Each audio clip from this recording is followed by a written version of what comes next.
Party में अगर विधायक बनना है तो प्लेन हाईजैक कर लो। और ये मैं नहीं कह रही, ये इतिहास कह रहा है। चलिए बताती हूँ। आज मैं उस सच से पर्दा उठाने जा रही हूँ जिसमें आतंकवादियों को क्रांतिकारी बनाकर विधानसभा में बैठाया गया। साल 1978, तारीख 20 दिसंबर, इंडियन एयरलाइंस की फ्लाइट IC410 जो कोलकाता से दिल्ली जा रही थी, अचानक से उस फ्लाइट में चीख पुकार मच जाती है। 2 युवक भोला पांडे, देविंदर पांडे उस प्लेन को हाईजैक कर लेते हैं। उस टाइम पूरा देश दहशत में था और 132 यात्रियों की सांसें अटक गई थी। पायलट को मजबूर किया गया कि जहाज को दिल्ली नहीं कहीं और ले चलो। जानते हो ये सब किसके लिए हो रहा था?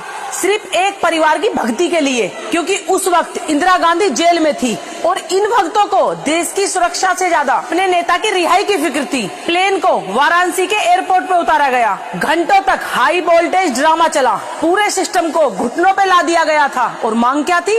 इंदिरा गांधी को रिहा करो और संजय गांधी का केस वापस लो। और ये सब यही नहीं रुका, उन लोगों ने एक डिमांड और की। उन्होंने बोला उस टाइम पे जो सरकार थी वो इस्तीफा दे। मतलब इंदिरा गांधी को रिहा कराने के लिए प्लेन हाईजैक कर लिया गया। सैकड़ों मासूमों की जान दांव पे लगा दी गई सिर्फ इंदिरा गांधी की वजह से। अब आप सोच रहे होंगे कि इन आतंकवादियों को उम्र कैद हुई होगी। अरे जनाब, आप गलत देश में हो। यहाँ पे उम्र कैद नहीं, उनको इनाम दिया गया था। और जैसे ही 1980 में कांग्रेस की सरकार आई, उन आतंकवादियों के सारे गुनाह माफ कर दिए गए। सबसे बड़ा तमाचा तो तब लगा जब कांग्रेस ने इन हाईजैकर को विधायक का टिकट थमा दिया था।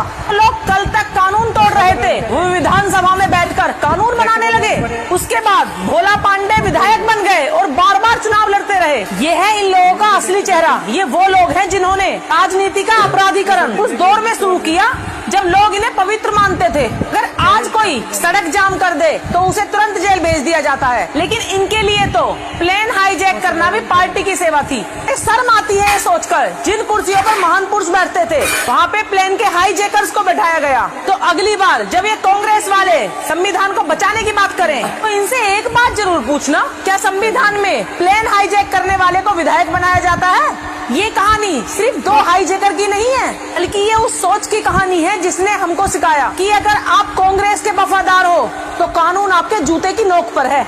आज ये लोग सड़कों पे खड़े होके लोकतंत्र खतरे में है, शोर मचाते हैं। मैं पूछना चाहती हूँ, जब इनके गुंडों ने विमान को हाईजैक किया था तब लोकतंत्र कहाँ गया था? तब अदालत के फैसले को रद्दी की टोकरी में डालकर उन अपराधियों को माननीय विधायक बनाया गया। तब ये संविधान का सम्मान कहाँ था? ये सब इतिहास गवाह है।